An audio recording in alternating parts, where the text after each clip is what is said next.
বাড়িতে ছিল লক্ষ্মী পূজা আর আমি সেই উপলক্ষে বানিয়ে ফেললাম কেশর মালাই সন্দেশ।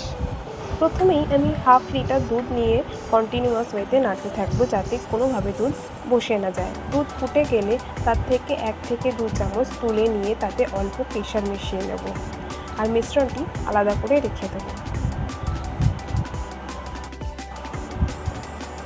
এবার আমি নিয়ে নিয়েছি আমুল কোম্পানির খোয়া। এখানে আমি পুরো প্যাকেটটাই ইউজ করব। এটা গরম দুধে মিশিয়ে নিয়ে আবারও নাড়তে থাকবো। খেয়াল রাখতে হবে কোনোভাবে যেন মিশ্রণটি নিচে বসে না যায়। এবার আমি কেশর মেশানো দুধটা মিশিয়ে নেব। এখানে মিশিয়ে নিচ্ছি অল্প এলাচ গুঁড়ো আর মেশাবো সুইটনারগুলো। আমি এখানে স্টিভিয়া ইউজ করেছি, আপনারা এখানে চিনির গুঁড়ো ইউজ করতে পারেন।